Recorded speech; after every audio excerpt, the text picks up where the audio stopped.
So dear students, in this video I will discuss some more questions of exercise 9.4, which is based on solving differential equations with variable separable type. See question number 12.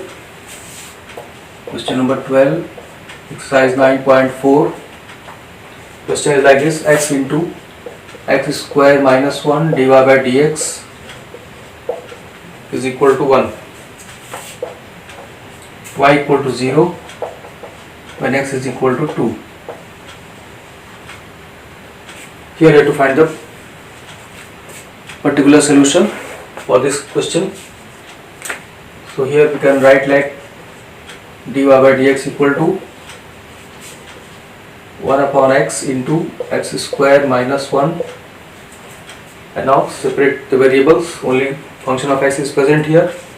So write this as dy is equal to dx upon x into x square minus 1, and now we have to integrate this. And in order to integrate this, we can multiply by x. So this will become x dx upon x square into x square minus 1. And now you can make substitution, x square equal to p for right hand side. So 2x dx will be dt. So we can multiply 2 here also, so that 2x is present here. So now this is y on this side, and here you will get 1 by 2 dt upon t into t minus 1. Now we can integrate this. तो यहाँ पर आपको x into x square minus 1 d by d x equal to 1 दिया है, d by d x equal to इस form में लिख दिया. उसके बाद यहाँ पर x से मल्टीप्लाई डिवाइड किया, तो यहाँ पर हो गया x अपॉन एक्स स्क्वायर, और फिर एक्स स्क्वायर को t पुट किया, 2x dx dt आया. 2x लाने के लिए यहाँ पर 2 से फिर मल्टीप्लाई डिवाइड कर दिया, तो अब ये यहाँ पर t के टर्म्स में आ गया dt upon T into T minus 1. और यहाँ पर आपको इंडिकेट हो गया y plus constant of integration तो आपका रहेगा ही. और अब आगे चलते हैं.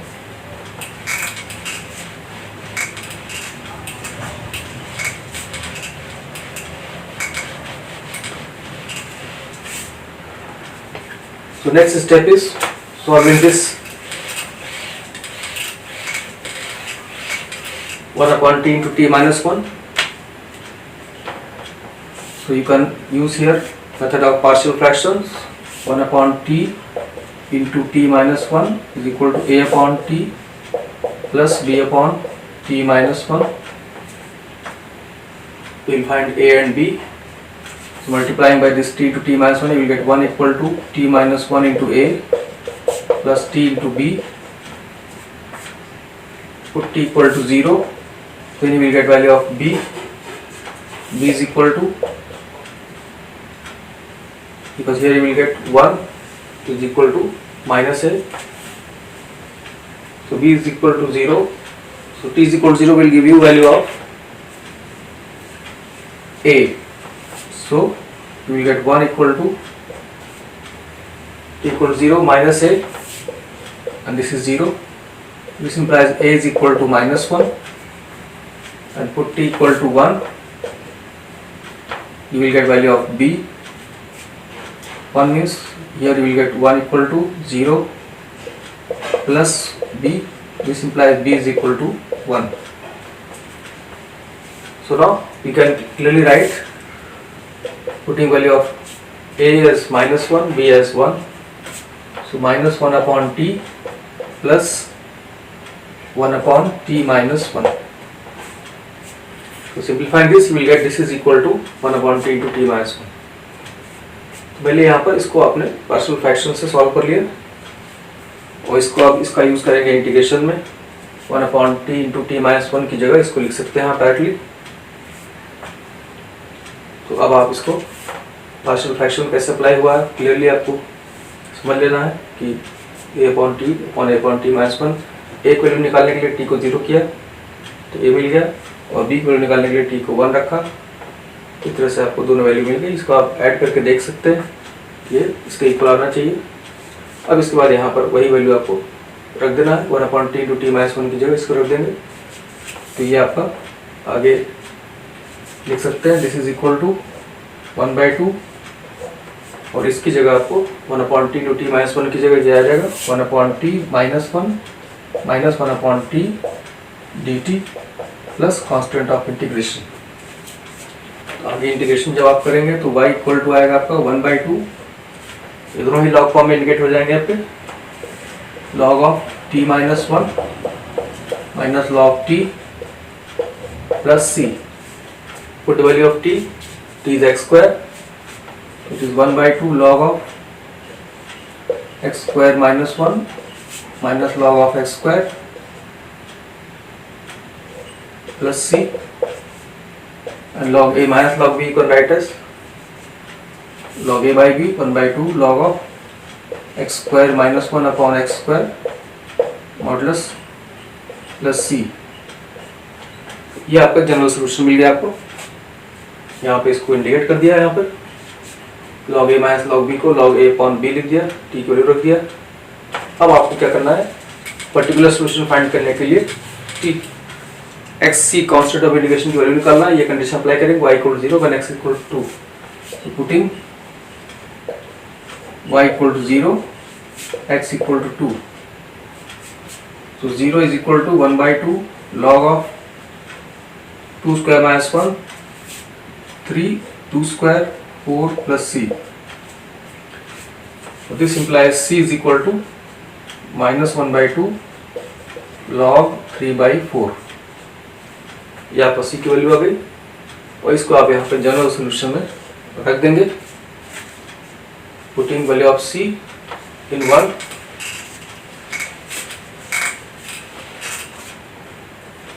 so putting value of c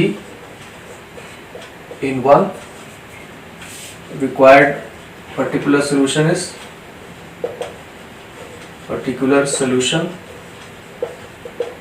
y is equal to, जहाँ पे आपको c की वैल्यू रख देना है, ये तो आपका रहेगा 1/2 log mod of x square minus 1 upon x square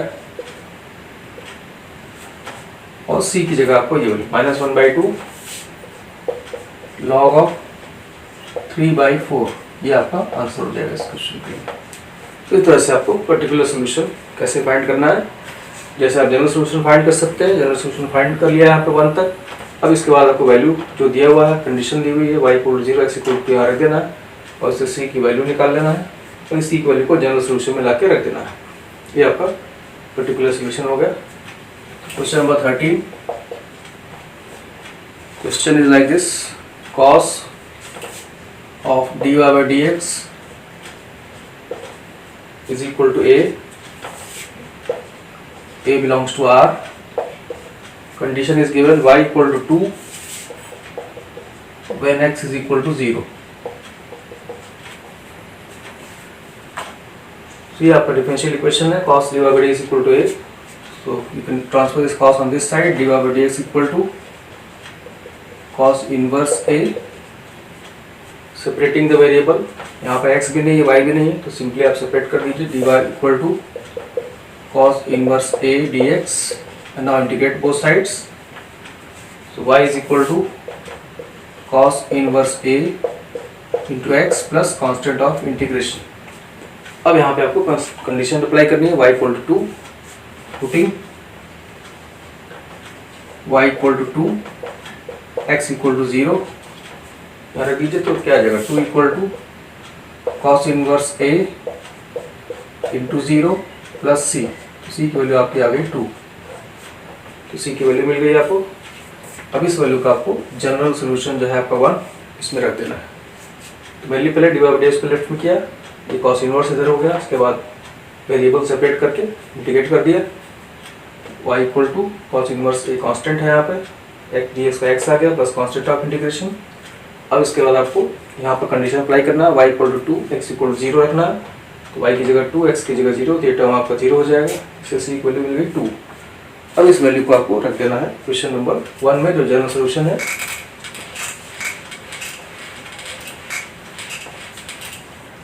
so putting value of c in 1, required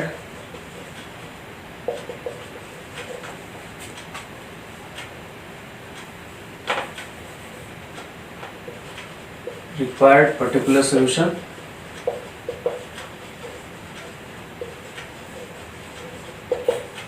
we can find here y is equal to cos inverse a into x plus c is 2।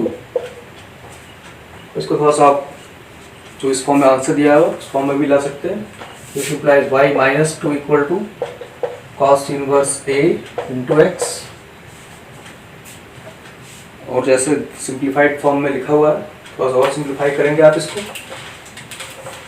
ये हो जाएगा this implies y minus 2 upon x equal to cos inverse a, और cos को इधर ला सकते हैं, implies cos of y minus 2 upon x is equal to a।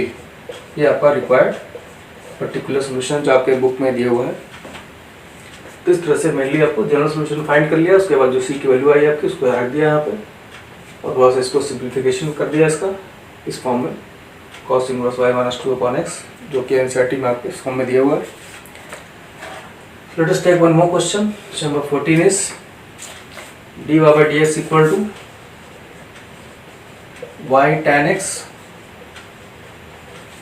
condition is y equal to 1 when x is equal to 0।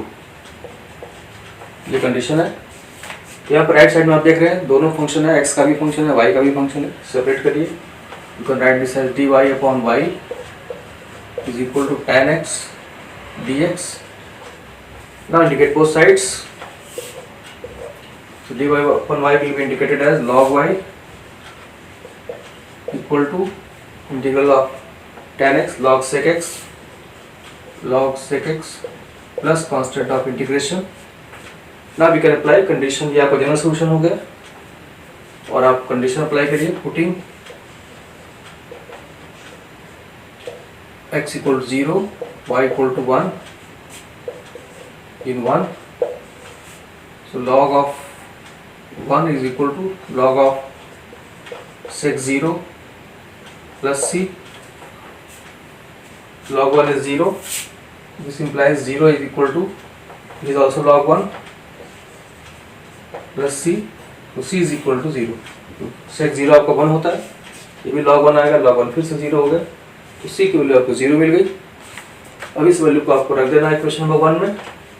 तो मैंने आपको पहले सेपरेट किया वेरिएबल को, dy upon y dx x tan x dx, tan x का integration आपको clearly पता है log sec x होता है, यहाँ पर log y हो गया। उसके बाद कंडीशन अप्लाई कर दिया y equal to 1 x equal to 0, तो यहाँ पर y 1 है, log 1 हो गया, यहाँ पे ये log sec 0 हो गया, sec 0 की वैल्यू भी 1 होती है, तो इसलिए log 1 इधर आ गया, ये log 1 की वैल्यू 0 है, ये log 0, ये भी log 1 0 हो गया, तो फाइनली आपको c की वैल्यू 0 आ गई।